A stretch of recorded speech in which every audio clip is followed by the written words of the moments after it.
মাদ্রাসা পড়ুয়া নবম শ্রেণীর ছাত্র আল সিয়াম ককশিট দিয়ে রোবট তৈরি করে এলাকায় চাঞ্চল্যের সৃষ্টি করেছেন।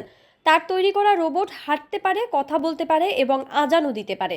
এছাড়াও smart bus, truck, tractor, CNG, aeroplane, autorickshaw ও জাহাজ সহ প্রায় ৩০টি যানবাহনের মডেল তৈরি করেছে সে। এসব যানবাহনগুলো রিমোট কন্ট্রোলে নিয়ন্ত্রণ করছে সিয়াম। তার এমন আবিষ্কার দেখতে চারপাশে ভিড় করেছে অসংখ্য মানুষ। সিয়াম ঝিনাইদহের কালীগঞ্জ পৌরসভার আরপাড়া গ্রামের বাসিন্দা শাহজান আলীর ছেলে। বিস্ময়কর প্রতিভার অধিকারী সিয়াম স্থানীয় এক মাদ্রাসার নবম শ্রেণীর ছাত্র। লেখাপড়ার পাশাপাশি নিজের প্রতিভা কাজে লাগিয়ে ককশিট দিয়ে তৈরি করে চলেছেন একের পর এক যানবাহন। তার এমন প্রতিভার খবর ছড়িয়ে পড়েছে চারদিকে। ইতোমধ্যে এলাকায় পরিচিতি হয়ে উঠেছে ক্ষুদে বিজ্ঞানী হিসেবে। আশেপাশের লোকজন তার বাড়িতে ভিড় করছেন তার এসব যানবাহন ও রোবট দেখতে।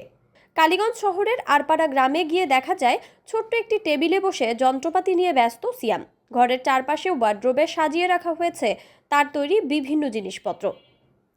সিয়াম জানায়, ককশিট দিয়ে রোবট, উড়োজাহাজ, smart bus, truck, tractor, CNG, rickshaw সহ অন্তত ৩০টি যানবাহন তৈরি করেছে সে। লেখাপড়ার পাশাপাশি এ কাজ চালিয়ে যেতে চায় সিয়াম। সরকারিভাবে সহযোগিতা পেলে একদিন অনেক বড় বিজ্ঞানী হবে বলে স্বপ্ন দেখছেন এই কিশোর।